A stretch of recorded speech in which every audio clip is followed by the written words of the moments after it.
Bonjour à nouveau, nous sommes présentement rendus à la 26e capsule de l'Apocalypse, chapitre par chapitre.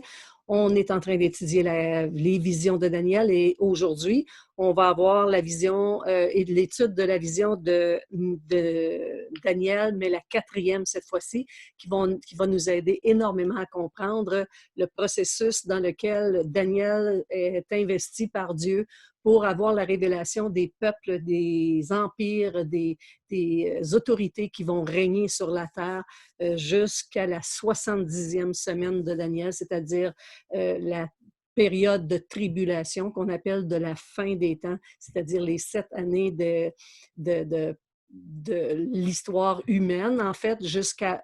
On va avoir encore une histoire qui va perturber, qui va aller plus loin dans le temps et qui va aller jusque dans le temps du millénium. Mais juste avant le millénium, il y a une période de 7 années qui est la 70e semaine de Daniel qu'on appelle.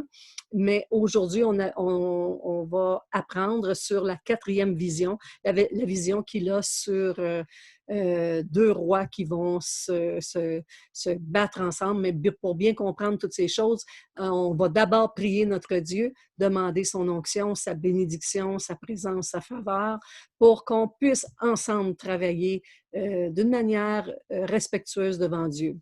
Alors, Père, je prie vraiment pour que tu donnes ton onction à toute personne, Seigneur, qui est en ligne en ce moment, qui est en train d'écouter cette capsule pour que notre oreille soit ouverte, notre intelligence soit vraiment rendue possible, Seigneur, que tu ouvres l'intelligence de nos cœurs et que tu ouvres les yeux de nos cœurs et qu'ensemble, on puisse travailler, Seigneur, avec ta parole pour bien étudier, bien se renseigner sur les choses que tu veux annoncer à nous qui sommes de la dernière génération et nous voulons vraiment avoir cette révélation de ta présence et de compréhension des Écritures. Merci Seigneur.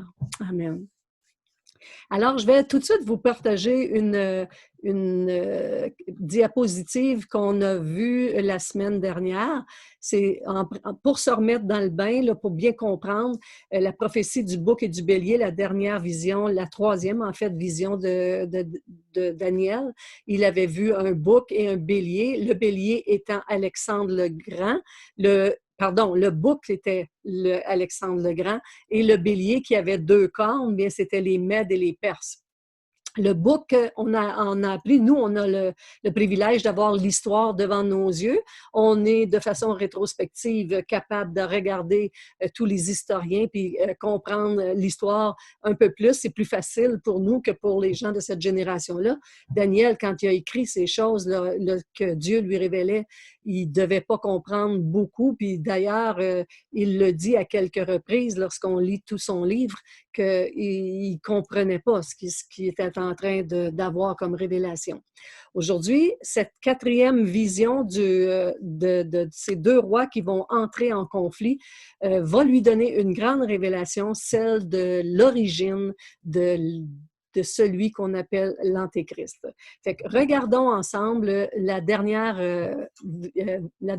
place là, dans la troisième vision, on avait vu que le quatrième, que le bouc, en fait, était Alexandre le Grand, qui était de Grèce. Évidemment, c'est la Grèce qui règne. Et Alexandre a vraiment combattu contre les Mèdes et les Perses et a pris possession vraiment très rapidement. On a su aussi qu'il était mort assez jeune et que son règne n'a pas duré très longtemps. Ça s'est éclaté en 4 parties que je veux vous remontrer parce que c'est très important qu'on comprenne ça. Les 4 parties qui ont subdivisé le royaume de la Grèce, bien, c'est devenu un royaume qui était très étendu après Mabar parce que les Mèdes et les Perses avaient pris beaucoup de territoire. Alexandre le Grand en a pris davantage et on voit que lorsqu'il est décédé, ça s'est éclaté en 4 sections majeures, c'est-à-dire la Macédoine, la Thrace, la Syrie et l'Égypte, qui sont devenues les 4 divisions majeures dirigées par des chefs qui ont porté vraiment sur ces régions-là qui ont été des rois.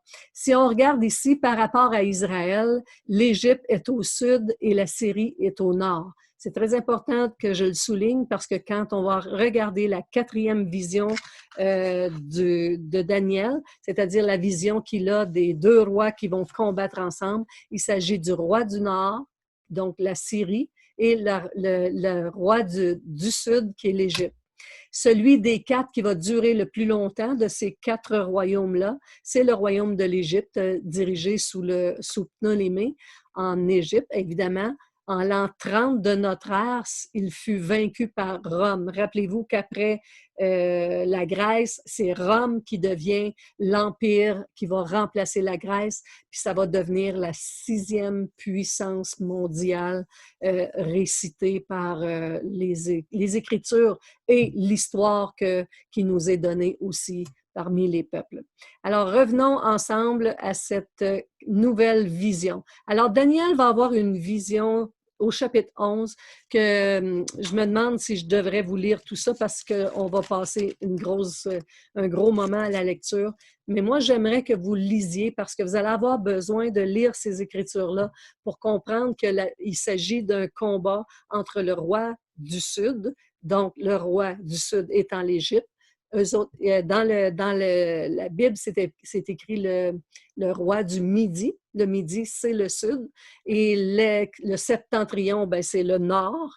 Alors, c'est pour ça quand on va parler du roi du Septentrion et du roi du Sud ou du Midi, on va parler ici de la Syrie au Nord et du Sud et de l'Égypte au sud.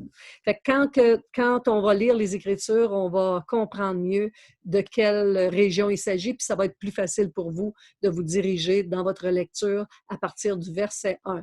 Donc, du verset 5 à 31, on a cette guerre entre deux royaumes qui est la Syrie et l'Égypte, et qui va être conduit vraiment de père en fils dans certains secteurs. La guerre va durer très, très, très, très longtemps. Ça va être vraiment jusqu'en l'an 164 avant Jésus-Christ et que ce royaume-là va s'établir. En fait, que ces guerres vont durer. Elle va se terminer en l'an 164 concernant la Syrie et l'Égypte. Mais comme on vient de le dire, en ce qui concerne l'Égypte, c'est un royaume qui a duré beaucoup plus longtemps. Quoiqu'ici, la guerre qui va avoir lieu entre les deux va être, la victoire va revenir à la Syrie. Donc, Daniel a eu la vision justement du bélier et du bouc. Du bouc sortait la petite corne d'une des quatre régions qui comprenait la Macédoine, la Thrace, l'Égypte et la Syrie.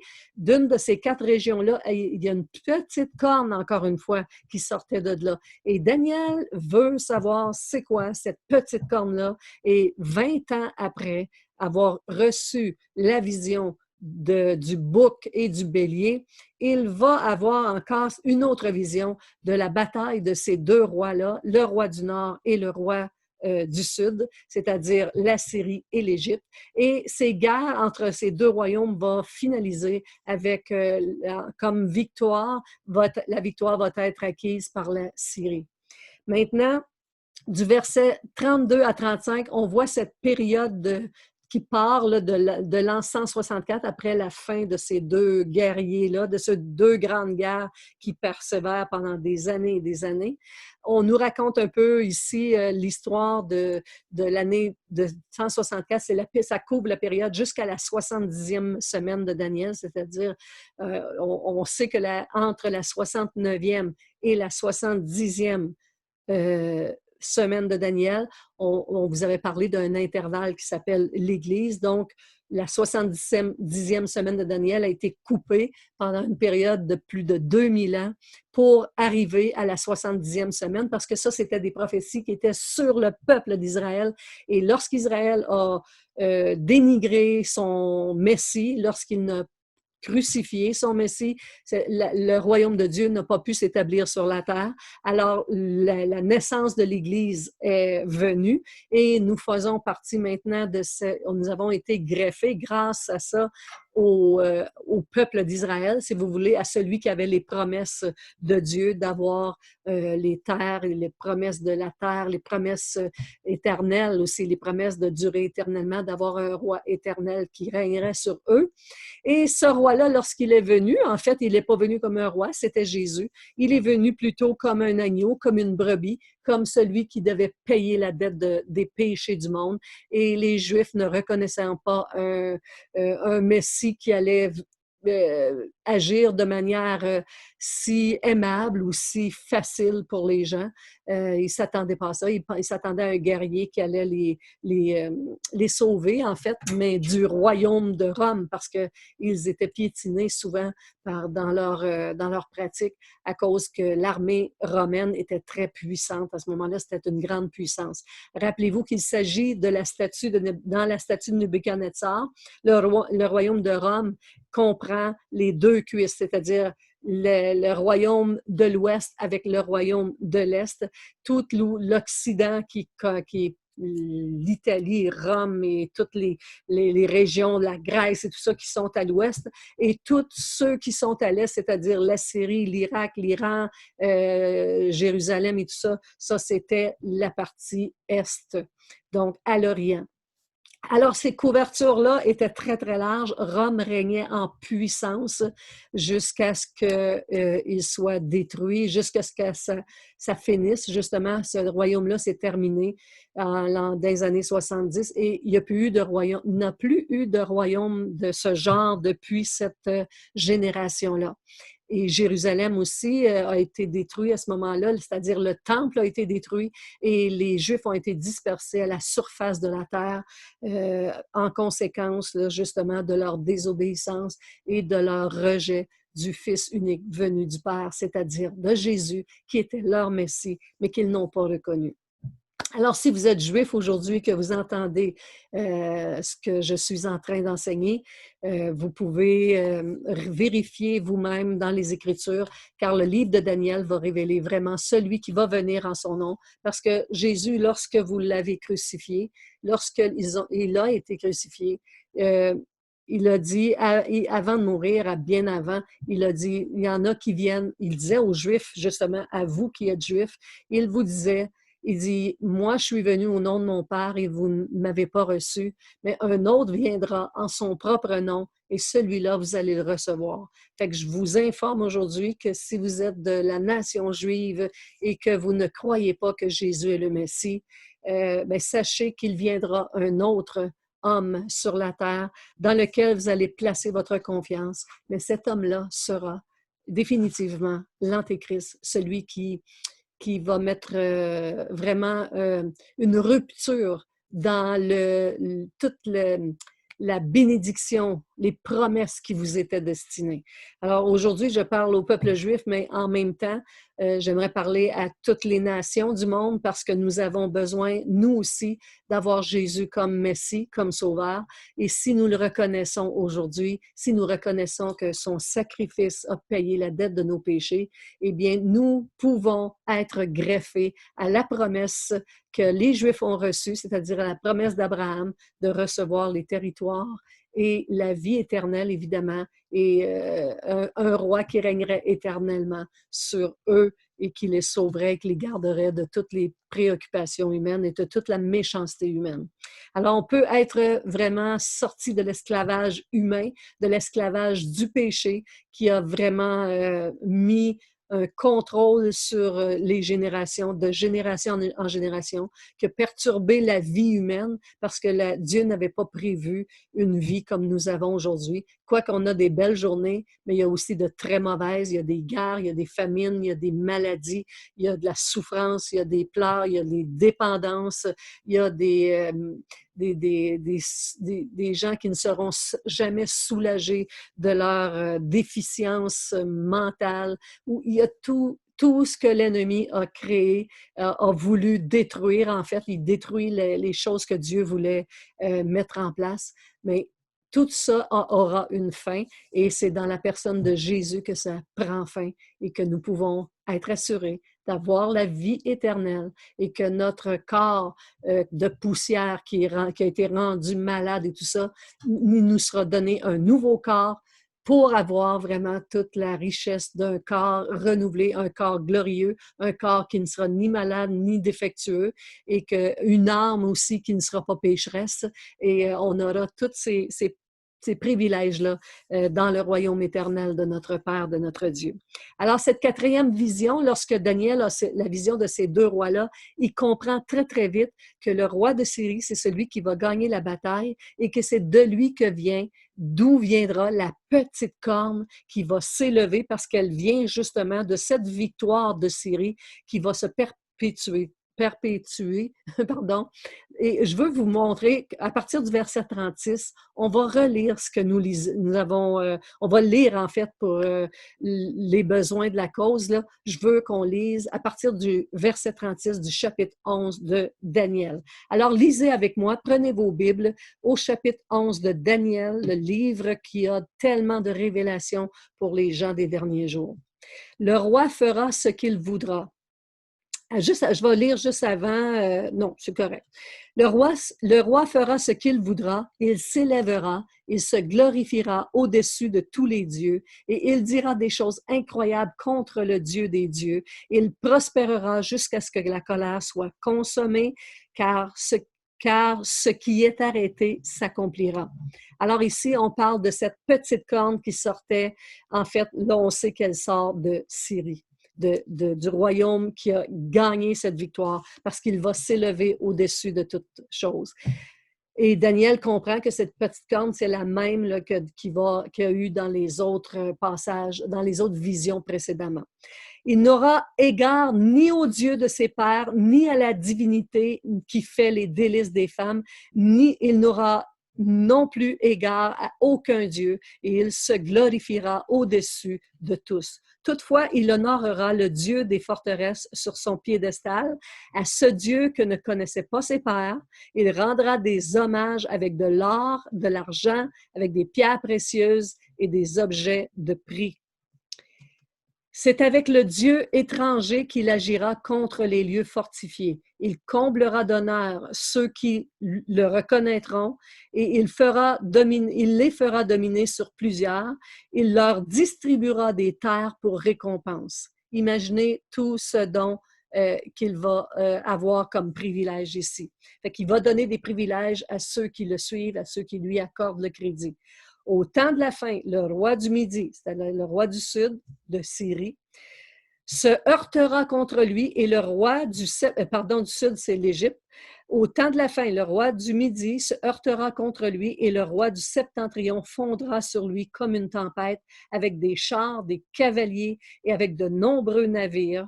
Il avancera dans les terres, se répandra comme un torrent et débordera. Il entrera dans le plus beau des pays et plusieurs succomberont. Mais Édom, Moab et les principaux des enfants d'Ammon seront délivrés de sa main. Comment se fait-il que l'Antéchrist pourra régner sur la terre entière et sur tous les gouvernements et sur tout le territoire entier, mais que Édom, Moab et Ammon lui échapperont? Je n'ai aucune idée, mais ce que je sais, c'est que Moab, c'est l'endroit où est Botsra ou Pétra, et c'est l'endroit où se réfugieront les Juifs lorsque l'Antéchrist aura vraiment une percée contre eux et ils auront une place surnaturelle pour habiter, pour rester et pour vaincre dans l'attente d'être rachetés par Jésus qui reviendra mettre un terme à cette bataille qui aura lieu contre eux. Maintenant, continuons la révélation de la quatrième vision de Daniel. Au verset 42, « Il étendra sa main sur divers pays et le pays d'Égypte n'échappera point. Il se rendra maître des trésors, d'or et d'argent et de toutes les choses précieuses de l'Égypte.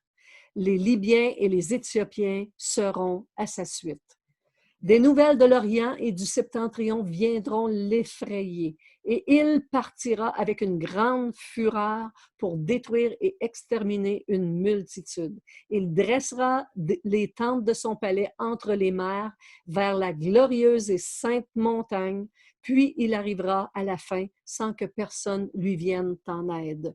Donc, on parle ici de l'Antéchrist. Maintenant, je vais vous revenir avec la diapo où on était et je veux reviser encore ce qu'on vient de lire parce que c'est extrêmement intéressant. On voit que le roi qui s'élève, c'est la petite corne du quatrième animal de la vision de Daniel, le quatrième animal qui était terrible. On annonçait aussi qu'il y avait une petite corne qui sortait de là.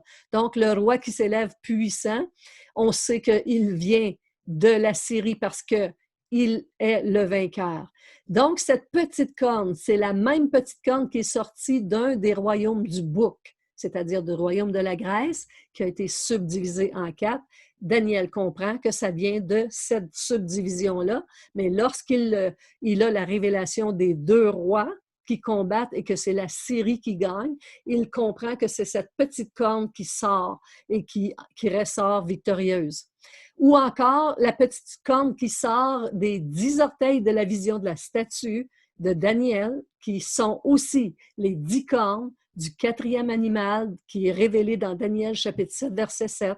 Ça dit qui sont des rois. Dans ce verset-là, ça dit que les 10 cornes sont 10 rois, comme l'explique Daniel dans le chapitre 7, verset 25. Et c'est aussi les 10 cornes de la bête qui sont les 10 rois de l'Apocalypse, chapitre 17, verset 12. Donc, ce roi qui vient du nord, c'est le roi de Syrie, puis les autres étant la Thrace, la Macédoine et l'Égypte, mais on sait que la Syrie vient de combattre contre l'Égypte et c'est la Syrie qui est victorieuse. Maintenant, voici. Ces 2 rois ont vaincu. Mais ce qui est important de comprendre aussi, c'est que ce roi-là, c'est comme une double, comment je dirais, c'est comme si Daniel avait fait une double vision, il y aura un double accomplissement à cette prophétie-là, parce que dans une certaine période, il y a eu dans l'an 175 à 164, il y a eu Antiochus IV Épiphanès, là, qui est le fils d'Antiochus III le Grand, qui est né l'an 215 avant Jésus-Christ et qui a gouverné le royaume séleucide de 175 à 164 avant Jésus-Christ, qui est la date de sa mort. Pourquoi je vous parle de ce peuple? Parce que Antiochus Épiphanès a été un de ces rois je vais vous lire le texte parce que c'est trouvé même, vous pouvez chercher sur Internet et vous allez trouver les mêmes informations. Les Séleucides sont d'une dynastie helléniste issue de Séleucos, l'un des généraux Diadogues. Donc, c'est un des généraux. Diadogue veut dire les généraux, mais il était appelé Diadogue d'Alexandre le Grand, qui constitue un empire syro-iranien formé de la majeure partie des territoires orientaux. Pardonnez-moi. Alexandre le Grand régnait sur la Grèce, tandis que les Séleucides, c'est l'un des généraux d'Alexandre le Grand, ça veut dire c'est un de ceux qui sont devenus des 4 territoires subdivisés. Ils ont constitué un empire syro-iranien formé de la majeure partie des territoires orientaux conquis par Alexandre le Grand, allant de la Syrie jusqu'à l'Hindu. Le cœur politique de l'empire se situe en Syrie antique. Les Séleucides, ils ont régné jusqu'au 2e siècle avant Jésus-Christ sur la Babylonie et sur la Mésopotamie dans la continuité des Perses achéménides. La dynastie séleucide a régné de 305 à 64 avant Jésus-Christ. Pourquoi je vous parle de ça? On continue la lecture et vous allez comprendre pourquoi. De l'an 171 à 168, il se lance dans une guerre contre l'Égypte, battant les pharaons Ptolémée VI et Ptolémée VII.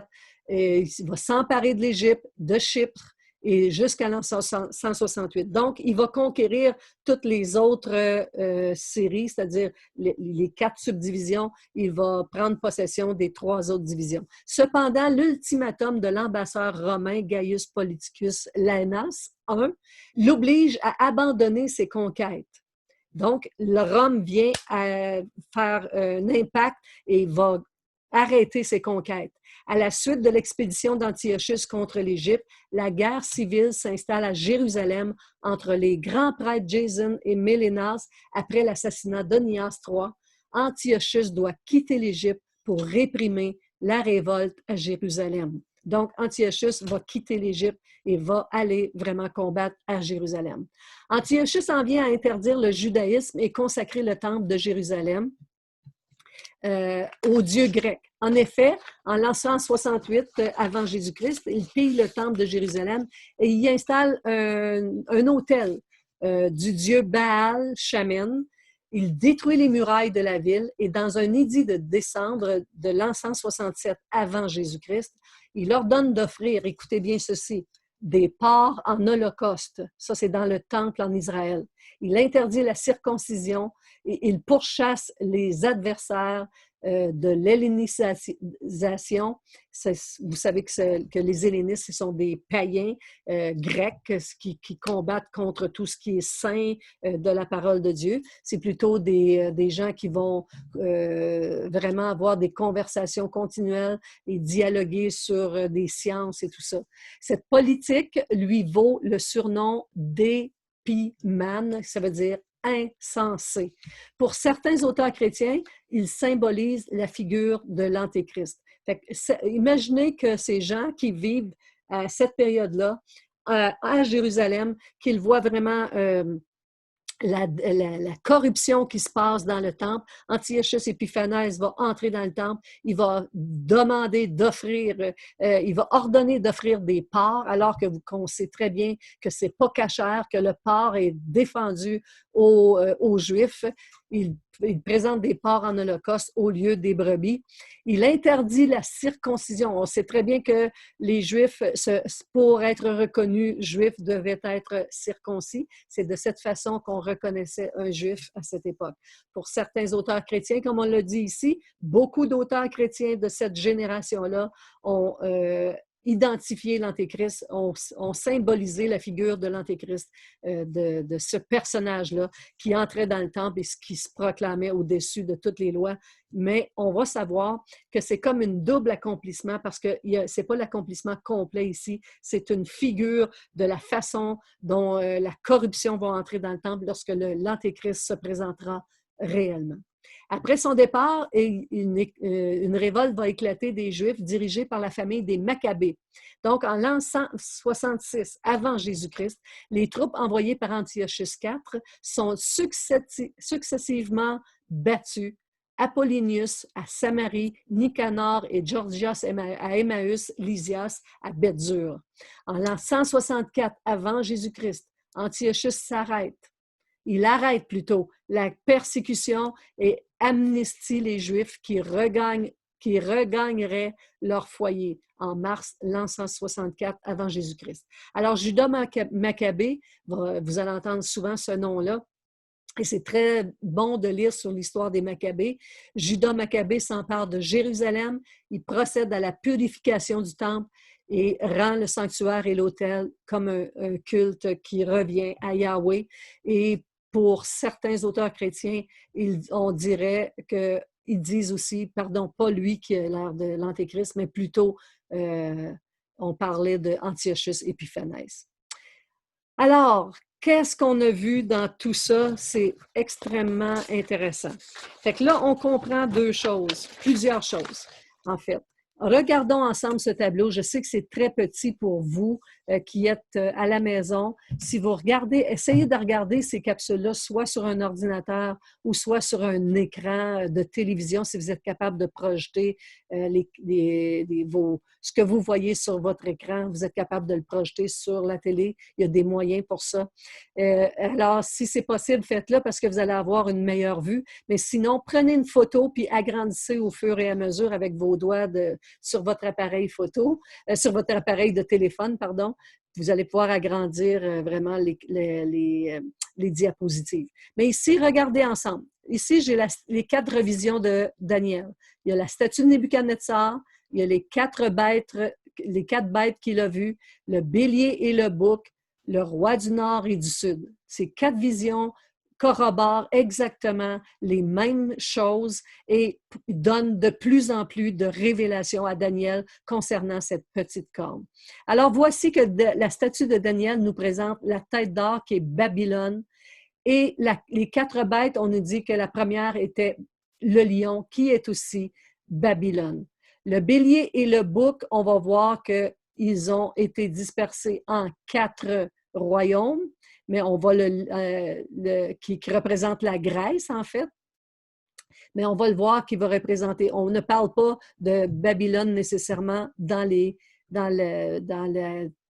la prophétie, pas la prophétie, mais la vision du bélier et du bouc. On parle surtout du royaume de la Grèce parce que Daniel est rendu au temps où les Mèdes et les Perses règnent. Alors, il ne peut plus avoir de révélation sur le temps de Babylone parce que les Mèdes et les Perses sont en activité et le prochain royaume qui doit venir. Donc, sa prochaine vision ne comprend pas les symboles pour avoir la révélation de Babylone puisque c'est déjà du passé pour lui. Alors, voici qu'après ça, il va avoir la vision du royaume du nord et du sud. Ce royaume étant du nord, c'est la Syrie, et le royaume du sud étant l'Égypte. Il y a une guerre entre ces 2 grands royaumes. Une nation s'élèvera contre une nation, et voici qu'ils sont fortement en activité à ce moment-ci. Donc, la statue de Nebuchadnezzar, la deuxième partie, c'est la poitrine, les bras qui sont en argent, qui représentaient les Mèdes et les Perses. Rappelez-vous que dans le livre de Daniel, chapitre 5, verset 28, il nous était révélé qu'il s'agissait des Mèdes et des Perses. Effectivement, Daniel va pouvoir constater que ça s'est bien réalisé parce qu'il va continuer de vivre ces époques-là, lui, et il va justement travailler pour Darius, le Mède. Il va être sous son autorité éventuellement. D'ailleurs, quand vous lisez les chapitres 7, ça dit qu'il était sous le règne de Darius. Alors, quand Daniel voit les 4 bêtes, il voit aussi l'ours. Donc, au moment où il fait cette vision, les Mèdes et les Perses ne sont pas encore au pouvoir, mais ils vont le devenir. Lui, il fait encore une fois de ces 4 visions, c'est des 4 bêtes, il y en a une qui est l'ours, qui représente les Mèdes et les Perses. Sa troisième vision, le bélier et le bouc, montre encore le bélier ayant 2 cornes, et il lui est révélé que les Mèdes et les Perses sont le bélier, effectivement. Parce qu'il demande à l'ange ou à la personne à qui il parle d'avoir la révélation, de comprendre ce qu'il voit. Et il a des réponses. Mais quand il s'agit de la petite corne, on dirait que la réponse ne vient pas tout de suite parce que la Bible nous dit, et les Écritures, même dans Daniel, nous disent que c'était pour les temps de la fin que cette petite corne-là allait être comprise. Mais il va quand même avoir de l'information privilégiée concernant l'origine de cette petite corne. Fait qu'on voit ici qu'après avoir vécu la 3e vision, il a la 4e vision des guerres entre les 2 peuples qui se terminent en l'an 164 avant Jésus-Christ et qui va vraiment avoir comme un genre de style de représentation symbolique de l'Antéchrist par la personne d'Antiochus Épiphanès qui va aller dans le temple, offrir des porcs, arrêter les sacrifices, arrêter aussi la circoncision des Juifs. Alors, si je reviens à la première statue de Nebuchadnezzar, première vision, ventre et les cuisses, des reins, il s'agissait de la Grèce. Concernant la 4e vision de Daniel, le léopard, la 3e animal, c'est aussi la Grèce qui lui est révélée dans Daniel chapitre 7, verset 6. La 4e vision du bouc, une seule grande corne qui représentait Alexandre le Grand, c'est-à-dire la Grèce ici, qui va être vraiment le royaume où Alexandre le Grand va. Donc, on vient avec le bouc qui est la Grèce qui est vraiment dirigée sous Alexandre le Grand, une subdivision qui sera faite de cette de 4 subdivisions sera faite la grosse victoire d'Alexandre le Grand parce qu'il va mourir assez jeune d'une maladie assez sérieuse dont il ne fait pas aucun compte. Mais il meurt très tôt et le royaume va s'effondrer. Pas tout à fait, mais il va devenir beaucoup plus faible et subdivisé en 4 parties, qui est la Thrace, l'Égypte, la Syrie et la Macédoine. La 4e vision de Daniel nous montre au verset 32 et 35 que de l'an 164 avant Jésus-Christ, et c'est une période qui est déterminée, qui montre vraiment que cette période dure de 164 avant Jésus-Christ jusqu'à temps que la 70e semaine de Daniel paraisse. Maintenant, on a la statue de Nebuchadnezzar qui nous montre maintenant les jambes et les pieds qui sont en fer et en argile. Donc, les jambes et les pieds, c'est-à-dire qu'on montre ici les 2 jambes avec les orteils. On va voir ici que c'est Rome qui va régner d'ouest en est et qui va être subdivisé en 2 parties. Pourquoi qu'il y a 2 jambes? Mais ces 2 jambes-là il continue en montrant une ressurgence de ce royaume-là à la fin des temps, parce qu'il finira par 10 orteils, qui sera montré dans Daniel, chapitre 2, verset 34 aussi, qui sera révélé à Daniel par la statue de Nebuchadnezzar. On voit que les 10 cornes aussi de l'animal qui va réapparaître dans Daniel, chapitre 7, verset 24, et c'est aussi 10 rois qui nous seront révélés dans Apocalypse chapitre 17, verset 12. Donc, tout ça, c'est la statue qui nous montrait vraiment que ce royaume-là allait être établi de façon formelle, c'est-à-dire les 2 jambes qui étaient de fer et d'argile, mais ce sont les orteils qui étaient de fer et d'argile, parce que le royaume de Rome était de fer, mais les 10 orteils sont de fer et d'argile, parce que ça va devenir un royaume avec des alliances humaines, si vous vous souvenez bien, et ça n'avait pas beaucoup de portée. Maintenant, le 4e bête, la différence était très différente des autres, en fait, que Daniel nous dit. Elle avait 7 têtes et 10 cornes. Donc, on voit aussi qu'il s'agit de Daniel chapitre 7, verset 6, qu'il s'agit du même royaume et de ce royaume encore, de cette bête terrible. Il sort une petite corne. Daniel n'est toujours pas satisfait, veut savoir c'est quoi cette petite corne, d'où sort-elle et pourquoi, parce qu'il lui a été révélé que les 10 cornes étaient 10 rois. Alors, il continue dans ses visions. Une petite corne sort de ses 4 cornes.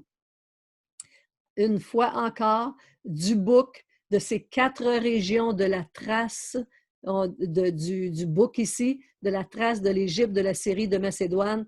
Il y a encore une petite corne qui sort de cet animal-là, du bélier, et il veut savoir encore une fois, c'est quoi cette petite corne, mais quel est donc cet être qui vient et qui surgit, ce royaume qui surgit continuellement dans mes visions. Il va avoir une 4e vision, effectivement, et cette 4e vision, c'est le roi du Nord et du Sud qui conque. Puis là, il va voir que le roi qui s'élève, qui est puissant, c'est la petite corne du 4e animal, donc un des royaumes du bouc, c'est-à-dire de la Grèce, soit que ce soit la Thrace, l'Égypte, la Syrie ou la Macédoine. Mais comme la victoire revient au roi du Nord, qui devient éventuellement la petite corne, parce qu'il voit que c'est le roi du Nord qui conquérit et qui devient l'être abominable que nous connaissons aujourd'hui, nous pouvons le garantir que c'est vraiment cette petite corne, elle vient du roi du Nord. Donc, le roi du Nord, c'est la Syrie. Donc, la Syrie, S-Y-R-I-E,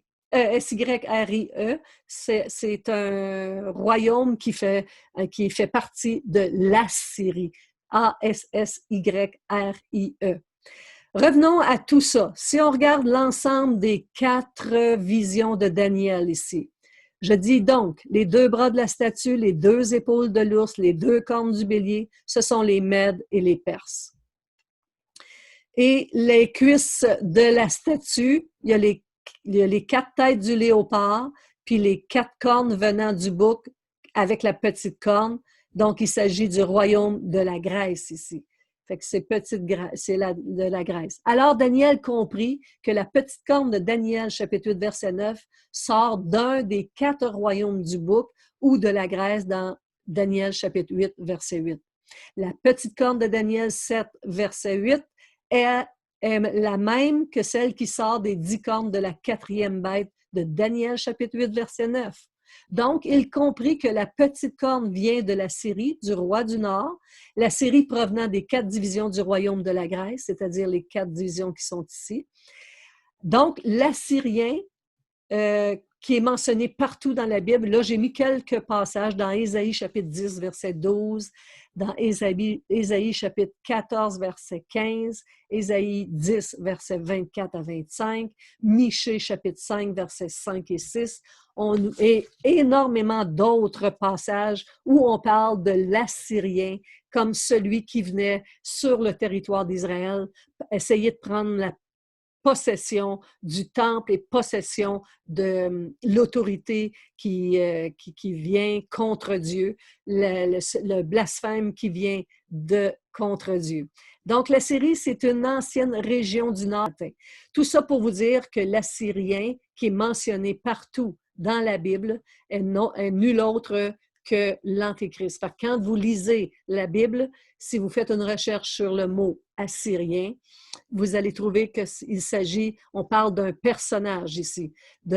Quand il est mentionné comme une région, on ne parle pas du personnage, mais dans plusieurs de ces passages, on parle du personnage de l'Assyrien qui vient contre la maison de Dieu, qui vient se proclamer Dieu dans le temple, qui va avoir un langage de blasphème, qui va avoir la rage contre ceux qui ont le témoignage de Jésus, qui va se proclamer Dieu et qui va faire un grand dommage à la terre parce qu'il va tuer des millions et des millions et des millions de personnes. Beaucoup mourront et s'ils meurent dans la foi, ils seront sauvés, mais la plupart beaucoup vont mourir sans Christ, sans avoir, ils auront adhéré à la marque, mais même ceux-là ne vivront pas éternellement non plus. Jésus, ça va finir par une guerre qui va se situer à Armageddon. On va lire ça dans les prochains passages de l'Apocalypse.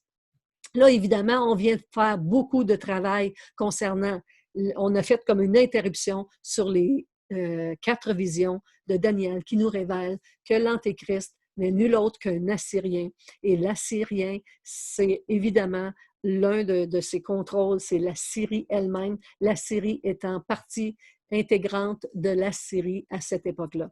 Maintenant, aujourd'hui, nous pouvons savoir avec assurance que l'Antéchrist n'est pas un Américain, n'est pas un Canadien, n'est pas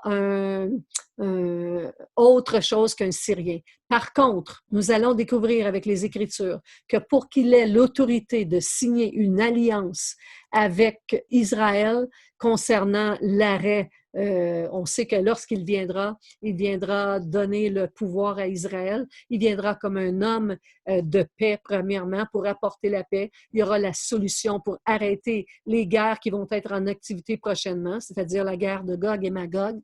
Et il produira vraiment un sentiment d'allégeance à Israël pour lui donner le droit de reconstruction du temple, pour lui donner le droit. Il y aura la solution parce qu'en ce moment, la Palestine veut absolument que Jérusalem soit sa capitale et évidemment, Israël ne veut pas parce qu'Israël a recouvert cette terre-là en l'an 67 lorsqu'il a récupéré la vieille Jérusalem. Il veut que son temple soit construit sur l'esplanade. Alors, il ne voudrait pas que Jérusalem devienne la capitale de la Palestine parce qu'ils n'auront plus la juridiction du pays entièrement pour reconstruire le temple. Donc, cet homme, cet Antéchrist, cet homme qui va paraître sur la place publique et qui va devenir un homme de solution, un homme de paix, qui va vraiment soutenir l'allégeance d'Israël et probablement de la Palestine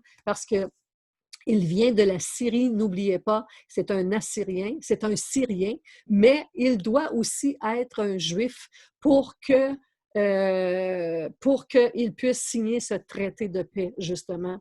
Et en même temps, on va voir qu'il va être celui qui va être de la submergence d'un royaume qui était de Rome, qui va se réapparaître dans la fin des jours, dans la fin des temps. Ce gouvernement-là va réapparaître sous la forme de 10 orteils, 10 rois, 10 nations qui vont s'associer avec lui parce que de ces 10 rois sort une petite corne. De cette petite corne, vraiment, est assis le royaume donc qui va vouloir gérer avec ces 10 rois-là. Toutefois, la Bible nous montrait, si vous lisez bien le chapitre 11, ces 10 rois, ça a l'air qu'il y en a 3 qui vont être destitués. Et finalement, c'est pourquoi on dit que la bête, elle a 10 cornes et 7 têtes, parce que ces 7 têtes seront, en fait, c'est les 7 qui restent de 10. Si on enlève 3, il en reste 7. Fait qu'il y a 7 têtes couronnées qu'on va voir, qu'on va étudier plus en profondeur prochainement. Mais aujourd'hui, j'aimerais juste vous souligner qu'il est important de comprendre cette chose afin de ne pas nous induire en erreur. Fait que quand quelqu'un se présente sur la face du monde avec une solution qui a l'air de vraiment apporter la paix dans le monde entier, ce n'est pas un Américain qui va pouvoir faire ça. Même si on aime beaucoup l'Amérique, même si l'Amérique maintenant travaille en collaboration avec Israël, un jour, il est dit que toutes les nations du monde viendront contre Israël.